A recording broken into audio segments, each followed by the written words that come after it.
Hello and welcome to the Pharmacy Informatics Professor 2020 with your host, Dr. Armin Simonian. Can I ask you, how old are you? What year were you born in? And what are the events that you experienced that kind of shaped your life and your thinking? What was the first technology that you used? Was it a pager, a text pager, a flip phone, a regular cellular phone, or a smartphone?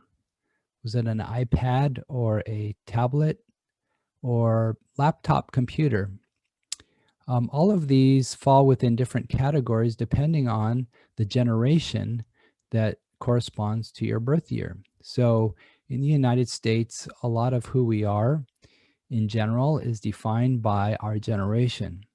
So I ran across a very interesting article in the latest issue of AJHP, and it's not a pharmacy informatics article. It really is an article that focuses in on new practitioners and kind of that age difference and difference in philosophy on how to teach and learn between the older generations and the newer generations. So I wanted to talk about this article. I found it very interesting. They do talk about technology within the article, and we'll cover that.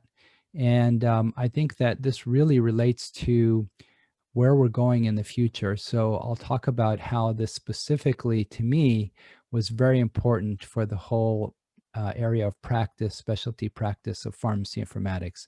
So let's bring up the article and talk about today's presentation, which is our Journal Club presentation on generations, X, Y, and Z.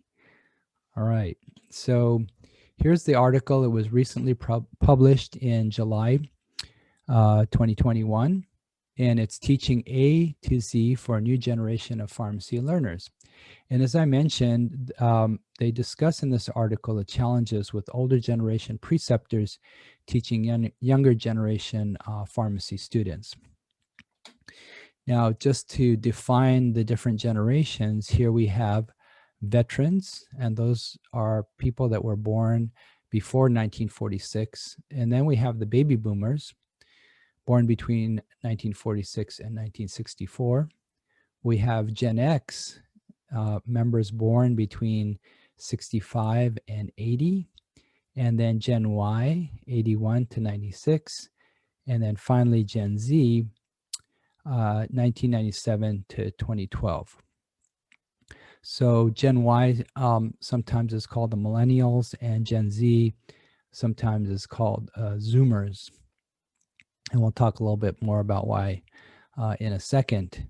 So if you think about who might be teaching at this time in pharmacy school and who the learners might be, it would probably span the three generations of baby boomers, Gen X, and Gen Y. It is conceivable that a Gen Z member who was born right at the beginning of that generation, 1997, and would be probably 24 years old at this point, could have gone through high school and undergrad and pharmacy school and be in their fourth year at this point doing experiential education, API rotations.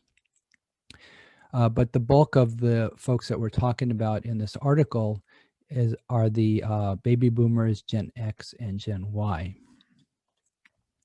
Now, just with a little background on information sources. So where do the different generations, where have they gotten their information traditionally, and where do they still get a lot of their information? So for the older baby boomers, it's TV and radio, newspapers, and universities. For Gen X, we saw more of computer usage, and then VCRs and CDs and newspapers. For Gen Y, it was Blu-ray and internet, and laptops became the thing. And then we started seeing heavy use of social media for information, Twitter, Instagram, Facebook, Google. And then this is the generation that started getting used to online learning. And then Gen Z, the newest generation, these are the kids that were born with a laptop in their hand or an iPad or iPhone. So for Gen Z, it's iPhones, and then live streaming media, whether it's videos or music. YouTube is huge. as the information source, podcasts, TED Talks, and then the newer social media, TikTok and Snapchat. Now, if we get into more of the pharmacy informatics stuff that I want to talk about, we get into instructional technology tools. We see that the baby boomers, had old technology. They didn't really have computers. They had calculators and Scantron forms. I don't know if you've ever used one of those. And teaching was done with overhead projectors. With the next generation, we saw desktop computers coming into play. The first IBM PCs and Apple computers were developed. Those were desktop computers. And then videotapes, cassette recorders. For Gen Y, laptops were the thing. That was the latest technology. And then learning management systems in school, which we still use a lot. The internet became a main source of information. And in the classroom, we used clickers. We still do sometimes. And this is the first generation that started getting used to distance education. And then for Gen Z, it's iPads and tablets, video capture, wireless laptops, live streaming, whiteboards, virtual reality apps, and Zoom. So this is the generation that with the pandemic, a lot of these kids were the first to go through total online virtual instruction. So this kind of gives you a little overview of the technologies. And how I related this to pharmacy informatics specifically is as the Gen Y and Gen Z students finish pharmacy school and start practicing, I think that you all in those generations are going to have expectations about technology. Now, we know in healthcare, we're always a little bit lagging, a little bit behind other industries. We don't usually spend a huge portion of our budgets on technology within healthcare. That can be true in the retail pharmacy and definitely in the acute care setting. But that has changed slightly as we see there are trends to have more and more implementation of electronic health records and the automation, information technology applications that we have that go along with that. And so we have seen a little bit of acceleration in the implementation of technology, but I don't think it's where we really need to be.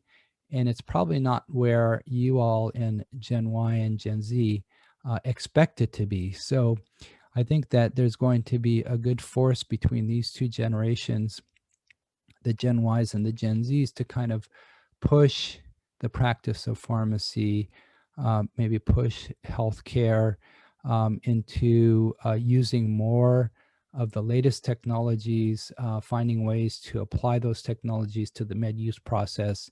And this is what pharmacy informatics is all about. So I'm really hopeful for the future, because I think that when you grow up with certain technologies and then you go to work and those tools which you're used to are not available, then you're probably going to try to do something to push it in that direction. And so really interesting article, and definitely something that we should think about when we think about the future of pharmacy informatics and information technology and automation applied to the medication use process.